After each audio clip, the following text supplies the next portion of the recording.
Bienvenidos. Hoy día vamos a hablar de libros en este nuevo episodio de Hitos de la Historia, de memorias de un hombre que ha sido parte de la historia política de nuestro país durante los últimos años, las últimas décadas en general.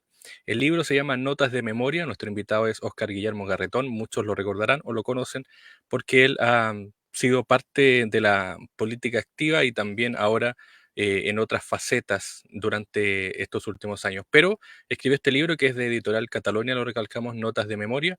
Hoy día está junto a nosotros el autor, Óscar Guillermo Garretón, a quien le agradecemos el tiempo. ¿Cómo está? Bueno, gracias a usted por la invitación. Bien, oye, un poco Bu- ronco estoy para el día de hoy, pero estoy a disposición de ustedes. Lo importante es la conversación, como dice alguien por ahí. Notas de Memoria, un libro sugerente además por la figura de Óscar Guillermo Garretón. Me interesa saber este camino hacia el libro, porque el libro es de 1973-2003, 2023, un periodo bastante extenso. Pero me gustaría saber, porque el libro obviamente es este paso, este camino que hace Óscar Guillermo Arretón desde 1973, pero me gustaría saber la parte previa. Subsecretario, integrante del gobierno de Salvador Allende, político. ¿Cómo era el mundo de Mire, Óscar Guillermo Garretón antes de 1973, antes del 11 de septiembre? bueno, tomé conciencia que mi vida había tenido bastante diversidad, ¿ya? O sea, efectivamente yo fui, incluso antes de la Unidad Popular, fui uno de los fundadores del MAPU. Antes había sido dirigente estudiantil en la Católica, presidente de la Acción Católica Universitaria. De ese mundo venía y derivamos después al MAPU, en el cual, digamos, en ese tiempo, digamos, cuando llegó la Unidad Popular, habíamos desembarcado en el marxismo como un pensamiento que nos inspiraba. Eh, Después fue la fundación del MAPU y allí, yo diría, fue la Subsecretaría de Economía, ¿ya? Que tenía algo de natural en la medida, digamos, de que yo había trabajado con los equipos económicos de la Unidad Popular desde bastante años antes, incluso con la CUT había trabajado. eh, Tuve todo el periodo de Unidad Popular hasta noviembre del 72 trabajando como subsecretario de Economía, y en ese momento el presidente Allende me dijo que venían unas elecciones muy importantes en marzo del año 73 y que habían detectado que yo tenía, digamos, una capacidad de relación con la gente y que me proponía que asumiera, digamos, como un candidato a diputado. A mí no me gustaba mucho más el gobierno, pero ahí me dijo que no tenía alternativa, que tenía que ser. Y él me propuso que fuera candidato por Santiago, en un distrito donde iba su hermana Laurita Allende, pues con eso me aseguraba que salía, y la otra alternativa era Concepción. Entonces yo le dije, bueno, entonces me quedo con Concepción, le dije. Entonces me dijo, bueno, te vas a perderme. Entonces le dije, le apuesto que no. Entonces me dijo, bueno, ya, pues me dijo, ¿a qué apostamos? Yo le dije, bueno, si yo gano, si yo pierdo, como usted cree, ¿ya? Yo esa noche en que se elegían 9 candidatos a diputados, 9 diputados, algunos se va a elegir por la Unidad Popular y yo voy a subir a felicitarlo y a decirle que en realidad había perdido de porfiado, ¿ya? Y en el fondo no hacerle caso, ¿ya? Y por eso de huevón en el fondo había perdido. Pero que si ganaba, ya, él tenía que en el balance de la jornada electoral, tenía al final decir que él se había equivocado, ya, conmigo, digamos, y que yo había salido. Bueno, y efectivamente él cumplió como cumplen los presidentes. Ya, y dijo, bueno, tuvimos, cuando llegó a la zona, hoy día octava región, llegó y dijo, bueno, hemos tenido un gran triunfo, ha habido 2 socialistas, 2 comunistas elegidos, y yo creí que que el otro iba a ser alguien del Partido Radical, pero fue joven compañero Guillermo Garretón y todo eso, ¿ya? Y ahí, bueno, bien me había dicho que era un cabro porfiado con razón, digamos, yo en ese tiempo tenía, acababa de cumplir 29 años, yo asumí como subsecretario recién cumplido los 27, acaba de cumplir los 29 años. Entonces una relación con cariño, digamos, con él, pero yo era un joven frente, digamos, a esta figura importante. Y después de eso, entonces fui diputado y dirigente, y en diciembre fui elegido secretario general del MAPU. Poco después vino la ruptura del MAPU y yo diría viví todo el periodo, digamos, del último año de la Unidad Popular en medio de la situación de crisis que ahí se desarrollaba.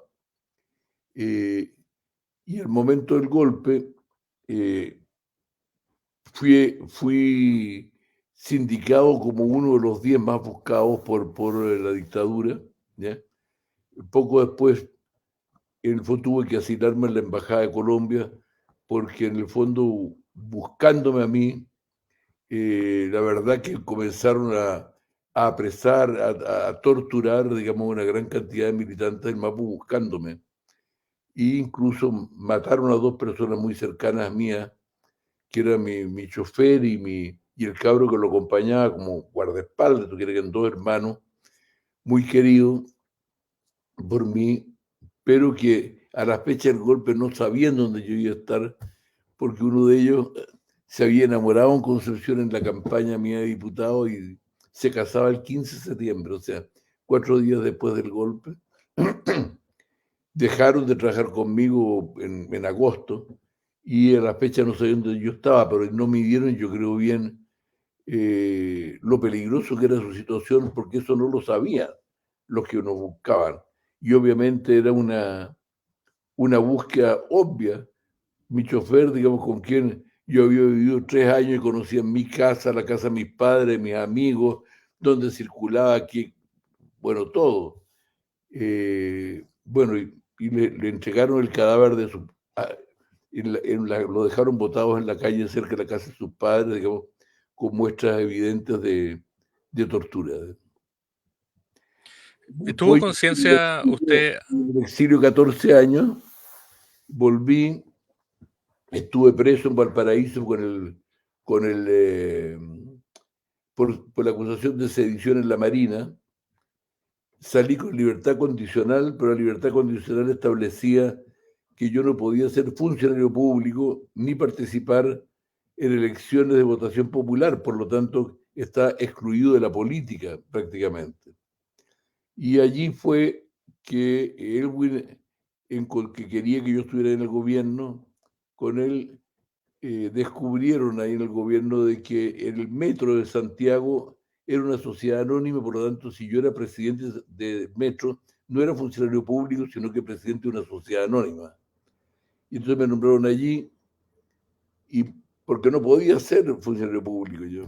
Y bueno, de ahí poco después, sorpresivamente, me reclutaron para un directorio de Telefónica de España que se estaba instalando en Chile. Ahí estuve, yo diría, hasta el año 93, en que los españoles me pidieron que asumiera la presidencia telefónica, ¿ya? Y luego, bueno, yo seguía con esta limitación condicional de la política, ¿ya? Y luego de eso, bueno, me quedé allí, me atrajo mucho el mundo empresarial, no por lo que algunos creen que puede ser por la plata, porque en el fondo lo pasé muy mal en algunos momentos con eso, sino que porque en el fondo descubrí que uno podía hacer revoluciones también desde el mundo privado. Y creo que lo que hicimos, por ejemplo, en Telefónica, fue una enorme revolución. Habían 700 y tantos mil teléfonos cuando yo asumí. O sea, el teléfono era alguien para los influyentes solamente. En las poblaciones había solo teléfonos públicos. Bueno, y de repente fueron millones de teléfonos. Hoy día hay más de 25 millones de teléfonos. Hay más teléfonos que personas en Chile. Y eso le cambió la vida a muchos. Y en ese sentido yo aprendí de repente que cuando se habla de revoluciones se caracteriza por la forma de decir violenta o no, pero no se caracteriza por lo fundamental de una revolución, que es cambiarle la vida para mejor a la gente, y creo que en ese sentido descubrí la empresa privada allí, más tarde en Llanza, donde hicimos un trabajo muy potente con los agricultores de los cultivos anuales, en fin, y me desarrollé en eso sin dejar la política, pero digamos en un rol distinto, o sea, como columnista político, como opinador de la política, y ahora para el plebiscito ya me incorporaron en esta cosa, digamos, que fue sorpresa, digamos, estar jugado por el rechazo, digamos, con los amarillos. Es un resumen un poco de muchos años. Volviendo atrás, Oscar Guillermo, usted fue una persona que hoy día podría decir ultra o radical, porque las posturas eran más bien eso. Pensando en estas ideas, ¿no es cierto?, que se daban en la década del 60, 70. Pero previo al golpe, ¿tuvo conciencia usted de que iba a haber un golpe y tuvo conciencia de que iba a ser tan duro, tan terrible, como lo que ocurrió el 11 de septiembre y después? La dureza probablemente no la sospechó mucho nadie, ¿ah? Pero que iba a haber golpe era algo que se suponía desde antes. Yo lo digo en el libro ahí en algún momento, digo, mucha gente pregunta, bueno, ¿y cómo no se dieron cuenta? ¿Ya? Y le digo, bueno, sabíamos lo que había, lo que pasa es que de repente la vida de las sociedades es como un torrente, digamos, en lo cual a uno lo arrastra, que uno trata de salir de ello, sabe dónde va a desembocar el torrente, pero no tiene cómo salir, y cuando trata de salir el torrente lo vuelve a llevar, digamos, aguas abajo. Y así es como ocurrió aquí. Lo que nadie sabía eran las características del golpe, porque el golpe, digamos, como también planteo hoy en el libro, eh, discrepó de la lucha política en una cosa, digamos. O sea, la lucha política fue haciéndose crecientemente violenta y fue habiendo, digamos, un estado de violencia en la sociedad chilena muy extendido. Sin embargo, el, el desenlace no fue, el desenlace fue militar, pero todo el periodo de lucha fue político, con ingredientes de violencia, pero fue político. O sea, intentos de golpe hubo desde antes de que asumiera Allende, y de hecho mataron al comandante en jefe del ejército, el general Schneider, antes de que asumiera Allende. Pero en el fondo no habían las condiciones políticas para que ese golpe fuera respaldado por muchos. Fue, hoy día se sabe, financiado por el gobierno norteamericano, y participaron gente de ultraderecha en el golpe, pero nadie lo siguió. En cambio, digamos, cuando vino el golpe el 11 de septiembre, la verdad que había una cantidad de gente que quería terminar con lo que se estaba viviendo. Y en esa condición ha sido el desenlace militar, que tuvo un rasgo, y es que hubo mucho político que se jugó por el golpe creyendo que iba a volver inmediatamente después él a gobernar. Y la verdad que lo que fue lo que yo llamaba ahí en el libro un golpe leninista, o sea, fue un golpe en el cual los autores buscaron varios objetivos. Uno, construir un poder único, o sea, terminar con la separación de poderes y hacer que el poder ejecutivo, el poder legislativo y el poder judicial, de manera, de distintas formas, quedara, digamos, bajo el control de las Fuerzas Armadas. En segundo lugar, buscaron, digamos, aniquilar prácticamente a las fuerzas enemigas. El de Lenin él podía haber sido los mencheviques u otros. En el caso de acá fue a todo el mundo de izquierda, y vino la violación sistemática de derechos humanos como parte de la política, ya, premeditada. Y el tercer factor fue que se buscaba, digamos, un cambio total de modelo económico. No era simplemente recuperar la democracia, sino que hacer un tipo de modelo económico radicalmente distinto al que entonces existía. Eso Y en yo te ese, diría hizo un poco la diferencia, que cuando tú me preguntabas, digamos, si se calculó, digamos, la forma que tenía. No, yo creo que la forma nunca, mucha gente no lo supo, no se lo esperaba. yo creo que muchos militares incluso no se lo esperaban. Hay un tema, sí que usted mencionaba así a la pasada, que esta portada del Mercurio, donde aparecen estas fotos, ¿no es cierto? Y aparece usted ahí dentro del listado. em, era también un momento, me imagino, decisivo. De hecho, usted cuenta en el libro, se cortó la barba, es decir, hubo todo un proceso para poder seguir de manera clandestina. Ahí está la embajada, este camino hacia la embajada también. Em, vuelvo a la misma pregunta, no sé si es reiterativa, pero em, ¿usted dimensionó el odio que iban a tener hacia usted? Por ejemplo, uno lee el relato o ve o escucha estos audios donde habla Pinochet con Carvajal y con otros, con el odio que era casi visceral contra parte de usted, incluso con el ministro Buscovich o con otro. ¿Dimensionó el odio que generaba usted o que iba a generar parte de la Unidad Popular en la gente y en especial en los militares?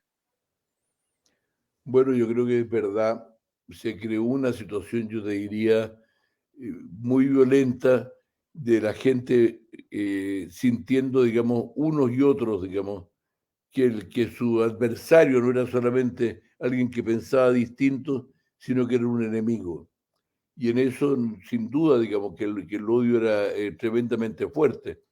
Un odio muy irracional incluso al comienzo, porque claro, yo lo vivía, pero uno podía decir, bueno, pero yo tenía responsabilidades políticas, ¿ya? Pero hubo mucha gente que murió, que fue asesinado, que fue torturada, que fue exiliada y que no tenía grandes responsabilidades. Sobre todo al comienzo, la violencia fue muy generalizada, digamos, en eso, ¿ya? Eh, y bueno, parte de la lección de eso es lo que a mí me hace decir en el libro, bueno, mira, yo, yo no estoy soñando con volver a la unidad popular, quisiera que nunca Chile volviera a la unidad popular, ¿ya? Porque si bien eh, en mucha gente provocó una enorme esperanza, es manifiesto que fue derrotada, digamos, brutalmente, terminó mal, y por lo tanto lo que hay que preguntarse no es cómo volver a algo que es derrotado de esa manera, sino que cómo hacemos un Chile distinto al que se trató de hacer entonces. Y eso fue el proceso que parto el libro con eso, diciendo, bueno, ¿ya? ¿En qué nos equivocamos en ese entonces? ¿Ya? ¿Y qué cosa, digamos, uno debería cambiar para tener un país que creyera viable? Y yo te diría, eso fue el llamado proceso de renovación socialista, que es lo que a mí de verdad me interpreta. Yo recuerdo, digamos, con mucha angustia el periodo de la Unidad Popular, por lo que sufrió una gran cantidad de gente, tú te das cuenta que es muerto, que es exiliado, que es desaparecido, que es torturado, que es, y que es una dictadura de 17 años, ¿ya? Que el país vivió. Entonces, uno no puede en eso decir simplemente, bueno, voy a aplaudir a Allende. Tengo que decir, bueno, hubo una crisis aquí y cómo evito que en el futuro tengamos una crisis con consecuencias tan dramáticas como las que tuvieron entonces. Y ese fue el proceso de renovación que, con el cual inicio el libro, que incluso de repente casi con carácter de punteo de las cosas que yo creo que son para mí mandamientos de una política progresista seria, ¿ya? Por eso está ahí planteado. ¿Mm? Y a propósito de la Revolución Socialista, en el libro se habla de autocrítica. De hecho, usted en algunos pasajes bastante duro, en cierto sentido, em, pero en lo profundo, por así decirlo. Em, ¿Cuán equivocado, viendo desde la perspectiva del tiempo, cuán equivocados estuvieron? ¿Era solamente el tema económico? ¿Era solamente el tema político? ¿Era una realidad nacional que llevó a generar ciertos temas políticos sociales? ¿O era también la ideología que se puso por delante versus otros factores? Yo creo que era todo. Voy a detenerme más al final en la visión positiva de las cosas que no hay que hacer, ¿ya? Pero efectivamente tuvo un elemento ideológico porque el Unidad Popular fue un fenómeno muy curioso, mundialmente único, ¿ya? y es que la única vez en la historia del mundo en que vía un proceso electoral llegó a gobernar una coalición dominantemente marxista-leninista, que era la definición de socialistas, de comunistas y del MAPU, ¿ya? Y después de la Unidad Popular nunca más nadie tuvo también ese carácter, porque vino, esto fue al final, yo diría, de la época de gloria del marxismo, en que yo diría, ya cuando volvimos al gobierno, había caído el muro de Berlín, en Europa el eurocomunismo había hecho toda una discusión crítica de eso. Fue un fenómeno muy particular y yo creo que esa visión ideológica tuvo mucha importancia, ¿ya? Pero yo te lo voy a plantear en términos positivos, digamos, de cómo yo lo veo más que simplemente criticar lo que ocurrió, ¿ya? Y ahí en el libro yo planteo varias cosas. Una primera, digo que gracias a un dirigente sindical, amigo mío, cuando me dijo, cuando tú estés perdido, cuando no sepas mucho qué hacer, ¿ya? Pégate a la gente más que a los libros, ¿ya? Y esa fue una elección muy importante que yo tengo la impresión, por ejemplo, que no tuvieron los que se equivocaron con el plebiscito del 4 de septiembre, ¿ya? Segunda cosa, digamos, como aprendizaje entonces, para no volver a caer en esos errores, es que no solamente la izquierda, sino que todo el país, yo diría, ninguneó a la democracia, ¿ya? Uno para dar un golpe, y otro como nosotros, porque esto de calificarla de democracia popular, democracia burguesa, o incluso algunos como digo, democracia de mierda, la verdad que hubo que perder la democracia para darse cuenta lo que significaba vivir sin ella, particularmente a los sectores más desprotegidos, más vulnerables de la sociedad. Y en ese sentido, yo creo que una de las lecciones primeras nuestras, digamos, después del golpe, por lo menos los que reflexionamos en el exilio, fue que nunca más cuestionar la democracia podía tener muchos defectos, podía tener muchas limitaciones, pero al final es la única manera de poder hacer una convivencia donde no terminaran dominando absolutamente los más poderosos, sea porque son armados, sea porque económicamente son los más poderosos, en fin. Una tercera cosa que aprendimos de la Unidad Popular fue que para hacer cambios, mientras más profundos y amplios los cambios, más mayorías políticas y sociales se necesitan detrás de ese programa de cambio, ¿no? O sea, toda la idea, digamos, de que los cambios lo hacen un grupo de revolucionarios mesiánicos que son una pequeña parte de la sociedad, bueno, la experiencia nuestra no era una pequeña parte, pero fue un tercio de la sociedad. O sea, Allende ganó con un tercio de los votos y pretender un programa que se proponía nacionalizar el cobre sin indemnizar a los americanos, el hierro, el salitre, el carbón, todos los grandes empresas de comercio, todos los grandes monopolios industriales, toda la banca, y que al año 73 había expropiado más de 6 millones de hectáreas en reforma agraria, pensar hacer un programa de esa magnitud con un tercio de gente que puede haber sido muy revolucionaria, muy decidida, pero que era muy poco.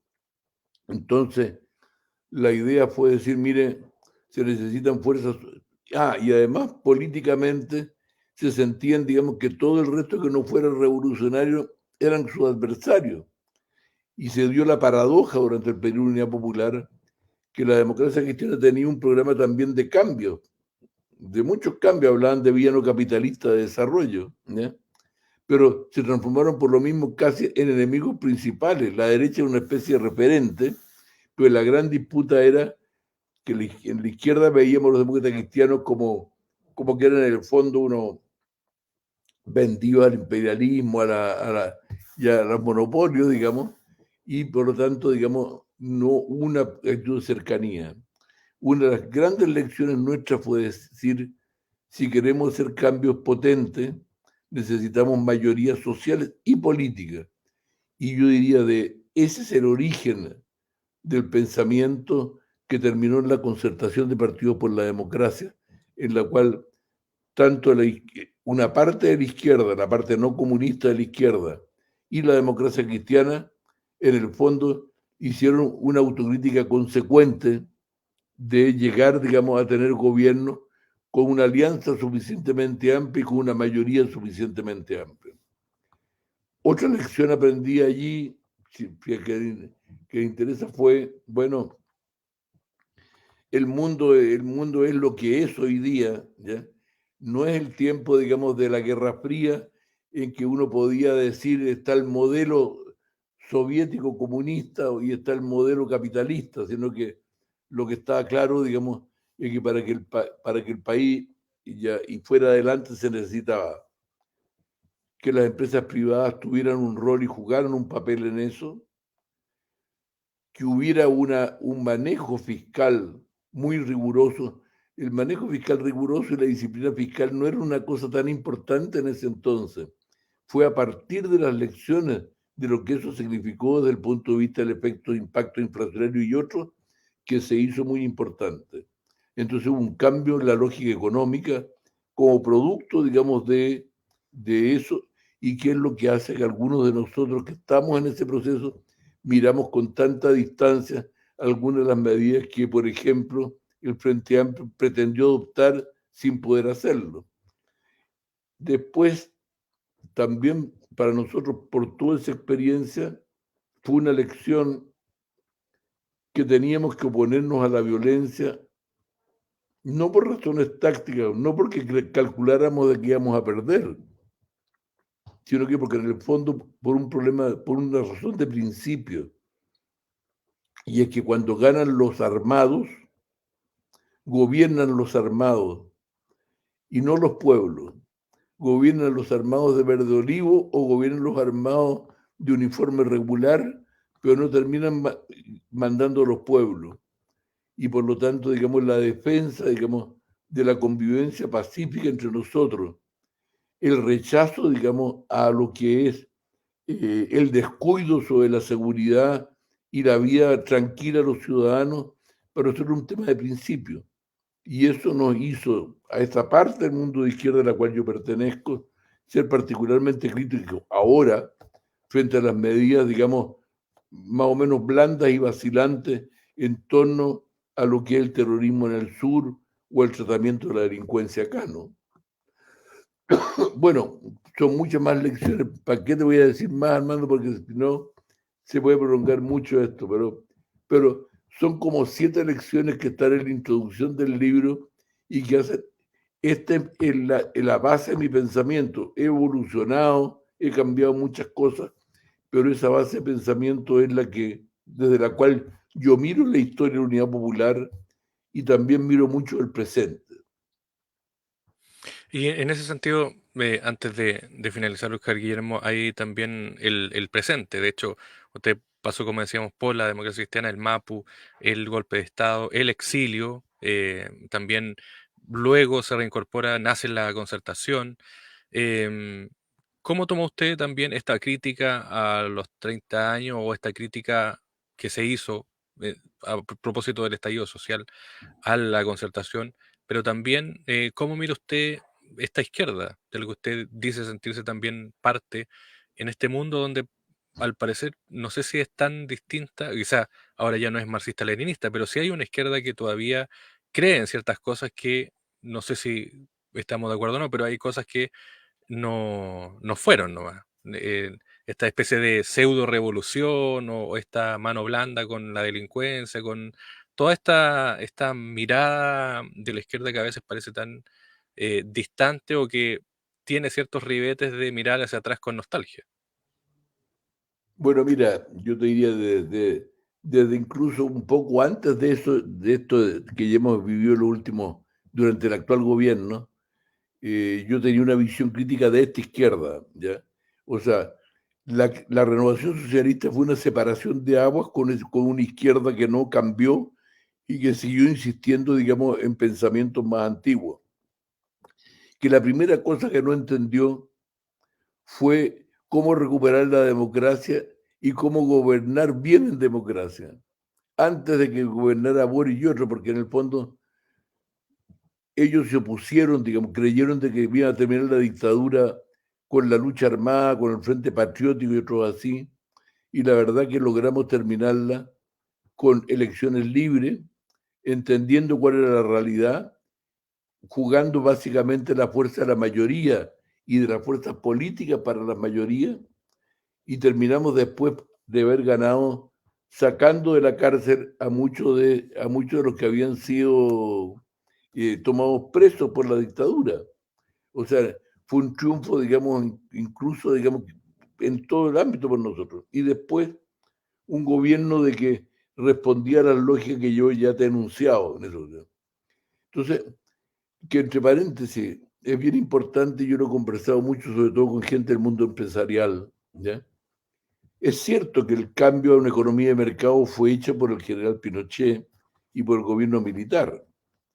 Sin embargo, la legitimidad de la economía de mercado, que es bastante amplia en Chile, fue hecha por la democracia chilena, o sea, y no por casualidad, porque en la transición democrática, el modelo económico del general Pinochet tuvo 5 millones de pobres, y esos 5 millones de pobres dejaron de ser pobres, 4 millones de ellos, con lo que fue el cambio de política económica que trajo la democracia. Fue ella la que logró eso. Y ese cambio fue el que convenció a mucha gente que el modelo de mercado era un modelo razonable, porque la gente, algunos intelectuales pueden convencerse de lo que ocurrió en la Unión Soviética o lo que ocurre en Europa, pero para la gente lo que importa es lo que vive. Entonces, yo te diría, ese cambio para mí, ellos lo calificaron de continuismo neoliberal, y la verdad es que cuando uno está entre los 4 millones de pobres y dejó de estar entre los 4 millones de pobres, acusar de continuismo a este gobierno es no entender nada de lo que le pasó a millones de chilenos. Entonces, cuando vienen después a insistir, digamos, en medidas, yo creo equivocadas, ya descalificando eso, descalificando, qué sé yo, a la democracia cristiana, al Partido Socialista incluso, a todos, digamos, ya. Bueno, hoy día llegó la hora de la verdad, digamos. O sea, uno puede mirar los números, las experiencias, lo que pasó en tiempos de la concertación y compararlo con los números de lo que ocurrió después de ella, ¿ya? O sea, en que estamos hoy día entre los tres países que menos crece América Latina, con una caída de la inversión tremenda, con un país polarizado, ¿ya? Con gobiernos que cambian cada 4 años, eh, que es una expresión muy concreta de que cada uno de esos gobiernos comienza creando esperanza y termina antes de los 4 años generando decepción en la gente que comienza a buscar en otro. Y entonces vamos saltando, ¿no es cierto?, de Bachelet a Piñera, de Piñera a Bachelet, de Bachelet a Piñera, y después cuando ya se aburren de los dos, veamos con estos jóvenes que por lo menos no, no, no nos han decepcionado todavía, si lo hacen mejor y lo hicieron peor. ¿Eh? Entonces, yo te diría, ese tipo de cosas es lo que hacen de que uno mire muy críticamente esto, entendiendo, digamos, de que algunas de las bases que yo ya te enuncié antes son condición para poder tener un país en convivencia. Yo creo que un país polarizado es un país que no tiene mucho destino al final. Y en cambio los países cuando logran consensos básicos dentro de sus diferencias, con sus partidos, con sus cosas particulares de cada uno, es cuando pueden progresar. O sea, al final, por definición, todos los países, todas las sociedades son sociedades de gente diversa y cada vez más diversa. Si no logran converger y ponerse de acuerdo entre ellos, la verdad que su destino es muy malo. Uno puede pronosticar que les va a ir mal. Y es por eso yo diría que, por lo menos yo, digamos, con otros, empezamos a buscar acuerdos para llegar a eso, que fue lo que buscamos, digamos, en el tema del plebiscito, digamos, con el rechazo, y que planteemos rechazo para tener una buena constitución después. Hemos seguido ahora peleando por el acuerdo, digamos, que hasta ahora no hemos logrado tenerlo. Entonces va a haber que ver qué es lo que vamos a hacer.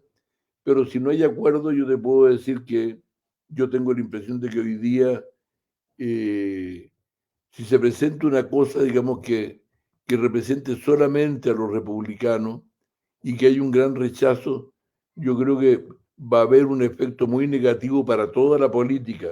Aunque algunos crean ganar aquí o allá, se hacer esto o lo otro, pero al final llevamos 10 años discutiendo constitución.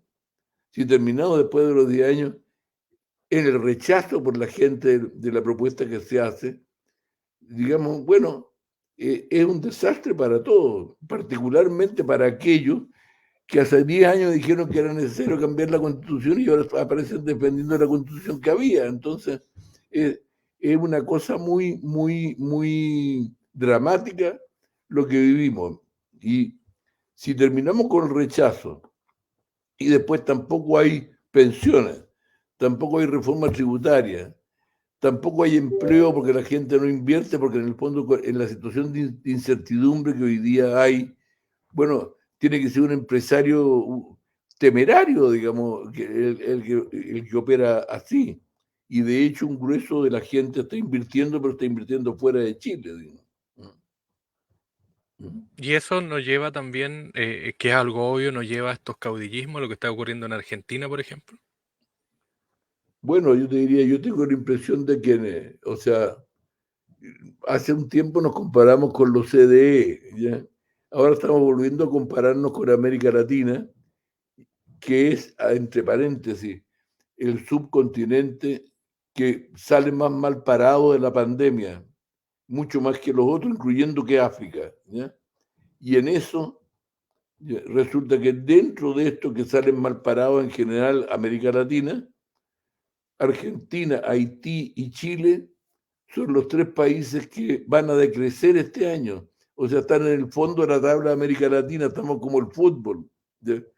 También entonces digo, es para alarmarse y decir reaccionemos y busquemos un tipo de acuerdo y salgamos de este clima de polarización ideológico en que además hay problemas que están ocurriendo en todas partes y como que no los vemos. O sea, digo, yo, por ejemplo, por mi trabajo, me toca ver, por ejemplo, cómo la robótica, la inteligencia artificial, los sensores de todo tipo, todo eso es una cosa que está operando en las empresas, incluyendo en las grandes empresas chilenas también. Pero todas esas discusiones no existen en Chile. O cómo, digamos, no se dan cuenta en el sistema político que tenemos un sistema político que, por la fragmentación que tiene, hace que ningún gobierno pueda tener capacidad para gobernar porque tiene mayorías, digamos, bloqueadoras. Entonces, tenemos que cambiar el sistema político tal como está ahora.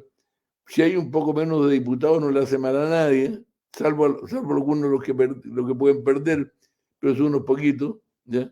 Pero necesitamos un sistema político distinto al que hay. Entonces, también decir, mira, ya que sigamos con la constitución que hay actualmente, claro, de repente hemos vivido un buen tiempo con eso, pero digámoslo, en el último tiempo no nos está yendo muy bien sin esos cambios. Y el cambio del sistema político yo creo que es clave. Si tú me preguntas a mí, lo más serio que tenemos en este momento como país, lo digo también en el libro, no es la sociedad. La sociedad ha sabido, en último término, ya al borde del abismo, reaccionar. O sea, hubo estallido, pero al final cuando la gente se dio cuenta de lo que le llegaba, digamos, si hubiera ganado la convención constituyente y se dio cuenta de lo que significaba el gobierno de Boric, en 6 meses pasaron a rechazar todo eso y la gente reaccionó buscando una cosa distinta, ¿ya? Y entonces, digo, la sociedad no es el gran problema, o sea, tenemos una sociedad que tiene sabiduría básica para poder operar. Segundo, tampoco el problema es el mundo empresarial. Tenemos un mundo empresarial muy activo, una economía con motores muy fuertes. O sea, el tema es que hoy día ese mundo empresarial, porque son motores muy fuertes, Si le dicen, digamos, que tiene que invertir en China, donde no tiene, como no tiene constitución, no sabe qué leyes lo van a regir en el futuro, prefiere invertir fuera. Pero que está invirtiendo, solamente que no está invirtiendo acá. Pero donde tenemos el grave problema es en el mundo de la política. O sea, tenemos una política muy degradada, muy deteriorada. Política, por ejemplo, que fomentó los retiros sabiendo que iba a generar inflación y hemos estado pagando todo la inflación en este tiempo. ¿Ya? Bueno, en muchos ámbitos opera más o menos de la misma manera, que en el fondo no hay control del gasto público y estamos ya con un déficit fiscal bastante alto y con una deuda pública muy grande. Y cuando yo digo, y si le sumamos a la deuda pública, la deuda de las empresas públicas, que son más de 30.000 millones adicionales, la verdad que la situación de deuda de Chile es bastante más alarmante que la que teníamos hace 10, 15 años atrás. ¿Ya? Solamente en intereses son varios miles de millones de dólares, o sea, la deuda pública es equivalente a algunas reformas tributarias. Muy bien, pues Óscar Guillermo Garretón, hemos hablado de todo, pero parte de eso está en el libro, pueden buscarlo, Notas de Memoria se llama, Óscar Guillermo Garretón, desde 1973 a 2023, es de Editorial Catalonia, así que recomendamos el libro. Y bueno, gracias Óscar Guillermo por este, quizá este esbozo de sabiduría también con el tiempo, ¿ah? Porque hay que reconocerlo, ha sido un camino largo también de esta autocrítica, de esta memoria, de este cambio, de esta mirada también, que parece que en el momento que vivimos es bastante necesaria, mirar ¿Sabes? y discernir. Solo decirte una sola cosa final. ¿Ya? En este camino yo he cometido muchos errores. Lo importante y lo serio es reconocerlos y ver cómo cambiarlos, porque muchas veces uno trata de ocultar los errores o trata de venderlos como éxitos, y eso es lo que por lo menos yo sinceramente he tratado de evitar. Muy bien, Oscar Guillermo. Un abrazo, gracias por el tiempo y el libro lo recalcamos, Notas de Memoria de Editorial Catalonia. Que esté muy bien, gracias por el tiempo.